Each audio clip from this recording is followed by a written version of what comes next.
আপনারা আশা করি সাবুর বড়া খেয়েছেন, কিন্তু এইভাবে একবার বানিয়ে দেখুন, সত্যি বলছি খুব টেস্টি। ভেটকি মাছ দিয়ে সাবুর পকোড়া মনে হয় না আগে কোনো দিন খেয়েছেন। এই রেসিপিটা দেখুন, দেখে আপনারা বাড়িতে বানিয়ে খান এবং কমেন্টে জানান কেমন হয়েছে। সাবু আর মাছ দিয়ে যে বড়াটা আজকে বানাবো তার জন্য যা যা ইনগ্রিডিয়েন্টস লাগবে সেগুলো বলে দিচ্ছি আপনাদের। সাবু 2 ঘন্টা ভিজিয়ে রাখা, মাছটা মানে ভেটকি মাছটা আমি আগে থেকে সেদ্ধ করে রেখেছি, পেঁয়াজ কুচো করে রেখেছি, লঙ্কা, ধনেপাতা, হলুদ গুঁড়ো, লঙ্কা গুঁড়ো, নুন, আর এটা একটা মশলা বানিয়ে রেখেছিলাম আমি, যেটাতে ধনে, জিরে, শুকনো লঙ্কা, গোলমরিচ সব দেওয়া আছে। আর এটা আদা রসুন বাটা, আর আলুটা আমি আগে থেকে সেদ্ধ করে রেখেছি। উনুনে ফ্রাইং প্যান বসিয়ে রেখেছি, তাতে খানিকটা তেল দিয়ে দিলাম। তেল গরম হয়ে গেছে, তেলের মধ্যে আদা রসুন বাটা দিয়ে দেবো।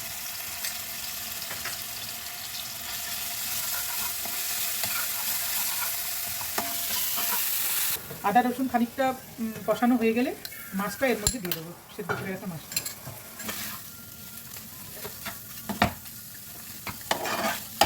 মাছের মধ্যে একে একে হলুদ গুঁড়ো, লঙ্কা গুঁড়ো, নুন আর যে মশলাটার কথা বলেছিলাম সেই মশলাটা দিয়ে দেবো।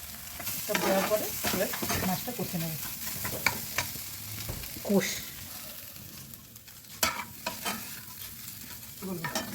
মিশ্রণটা আমাদের রেডি হয়ে গেছে, এবার একটা পাত্রে ঢেলে নেব।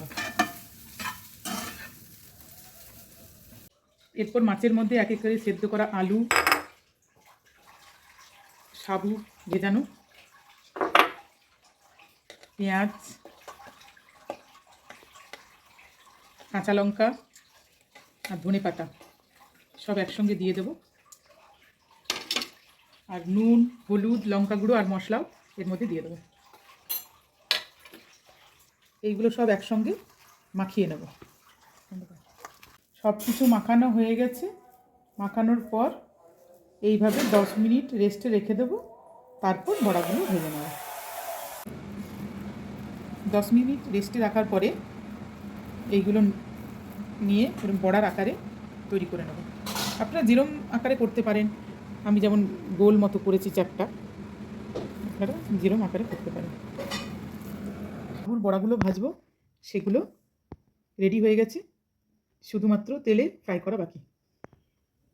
উনুনে ফ্রাইং প্যান বসিয়ে নিয়েছি, আমি কিছুটা তেল ওর মধ্যে দিয়েছি ওই বড়াগুলো ফ্রাই করার জন্য। প্রথমে তেলটা গরম করে নেবেন, তারপর মিডিয়াম টু লো হিটে রাখবেন। বেশি জোরে করে দেবেন না কিন্তু, তাহলে বড়াগুলো ওপরটা পুড়ে যাবে কিন্তু কাঁচা থেকে থাকবে। এরপর একে একে ফ্রাই করার জন্য বড়াগুলো দিয়ে দেবেন। দুগন্ধ তেলে হবে না কিন্তু, সামান্য পরিমাণ তেলে দেবেন।